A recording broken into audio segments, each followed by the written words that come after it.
मीना के शौहर ने गांव में मीना और एक छोटी बच्ची को बेसहारा छोड़कर दूसरी शादी कर ली और गांव छोड़कर चला गया।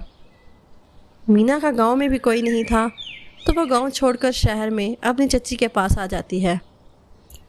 अब तू जानती तो है हर चीज़ के दाम कितने बढ़ गए हैं। मुझे गलत मत समझना। अब दूध के दाम ही देखो कहाँ पहुँच गए हैं। चच्ची, मुझे चचा जी से कहकर कोई काम दिलवा दो और रहने की थोड़ी जगह दे दो तो मेरा गुजारा हो जाएगा। देख मीना, मेरा बेटा और बहू भी हैं। मैं तुम्हें यहाँ रहने की हामी नहीं भर सकती। मैं तुम्हें कुछ खाने के लिए दे देती हूँ ताकि सफ़र में काम आ जाए। रुको, मैं किचन से कुछ लेके आती हूँ। मीना जब अपनी चच्ची का रवैया देखती है तो चुपचाप वहाँ से उठकर चली जाती है। अरे ये कहाँ गई? चलो अच्छा है, बला टली। मैं क्या करूँ, कहाँ जाऊँ या गांव वापस चले जाऊँ? लेकिन टिकट के पैसे भी तो नहीं हैं। मुझे कोई काम ढूंढना होगा। भैया, कोई काम है करने के लिए? नहीं है कोई काम, चलो निकलो यहाँ से। यहाँ तो कोई काम ही नहीं दे रहा। अल्लाह मेरी मदद करो। जल्दी जल्दी हाथ चलाओ, 300 समोसों का ऑर्डर है। कल्लू भी आज काम पर नहीं आया। तुम्हें मेरे साथ जल्दी जल्दी काम पूरा करवाना होगा। भैया जी, कोई काम मिलेगा मुझे? मुझे काम की बहुत ज़रूरत है। कुछ भी काम मिल जाए आपकी दुकान पर। कोई काम नहीं मेरे पास। अच्छा रुको, तुम्हें समोसे बनाने आते हैं क्या? हाँ जी भैया जी, हमारे गांव में हम सब पकवान घर में ही बनाते हैं। ठीक है, पहले आलू छीलने में मेरी मदद करो और ये मसाला बना के देगा। तुम समोसा भरती जाना, बाकी काम मैं समझा दूंगा। मीना हलवाई की दुकान पर समोसे बनाने का काम पर लग जाती है और जैसे जैसे वो हलवाई उसे समझाता है वो बिल्कुल वैसे ही करती जाती है। शाम के वक्त जग्गू भैया, सारे समोसे तैयार हो गए हैं और गिन कर पैक भी कर दिए हैं। अरे वाह, अभी तो 5 बजने में आधा घंटा बाकी है और समोसे बनकर तैयार भी हो गए। बहन, तुमने बहुत मेहनत और सफाई से काम किया है। ये लो अपनी मेहनत के 100 रुपये। भैया जी, आज तो आपने मुझे काम दिया है पर शहर में तो मुझे कोई नहीं जानता।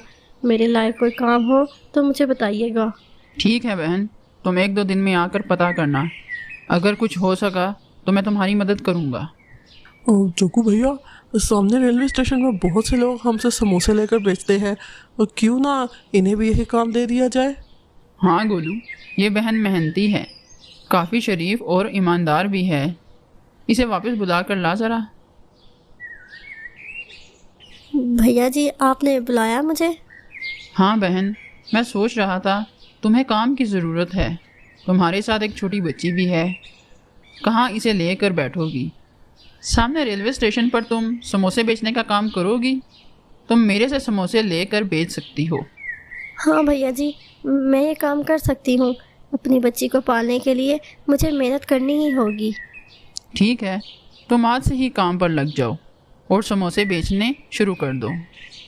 मीना रेलवे प्लेटफॉर्म पर समोसे बेचने लग गई। वीडियो अगर अच्छा वो लगा तो सुबह से प्लीज शाम तक कमेंट समोसे करके बता देना। बेचती और शाम को जग्गू को पूरी ईमानदारी से हिसाब देती।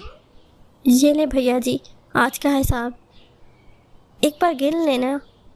मीना बहन, मुझे तुम्हारी ईमानदारी पर पूरा भरोसा है। वो जो कमरा आपने बताया था मैंने किराए पर ले लिया है। ठीक किया।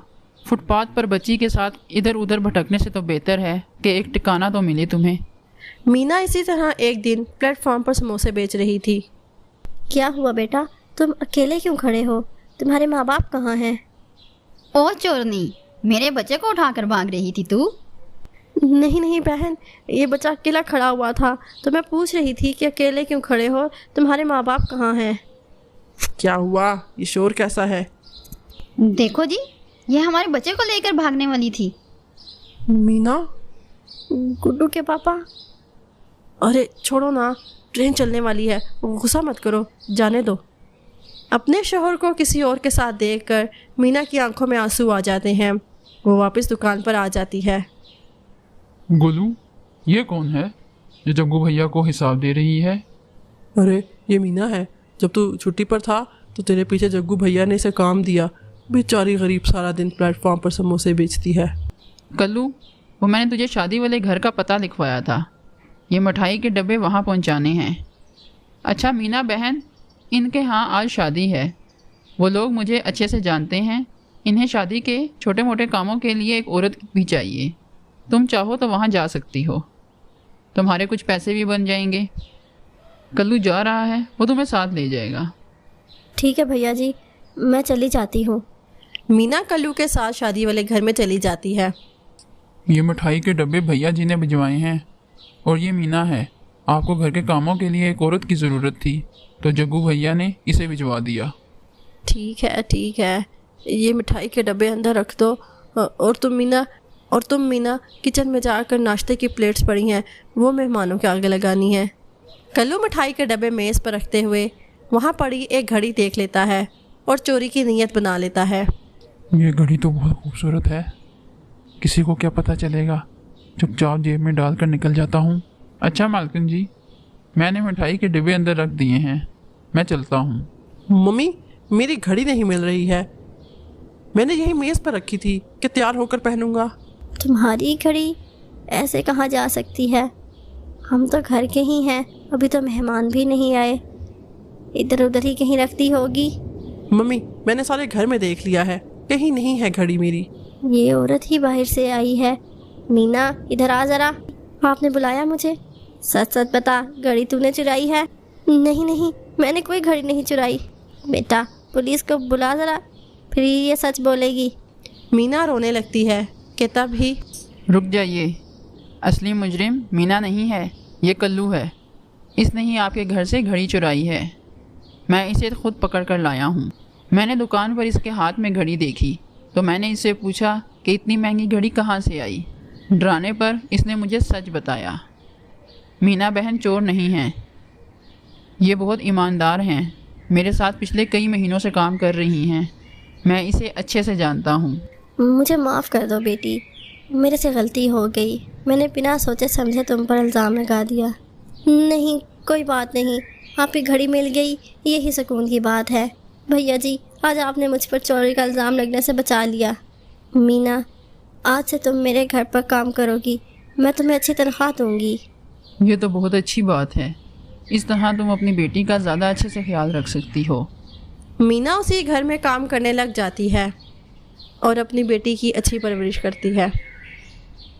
मज़ीद अच्छी स्टोरीज़ के लिए हमारे चैनल को सब्सक्राइब कर दें और साथ दिए गए बेल आइकन को भी प्रेस कर दें ताकि हमारी आने वाली हर नई स्टोरी आप तक सबसे पहले पहुंच सके।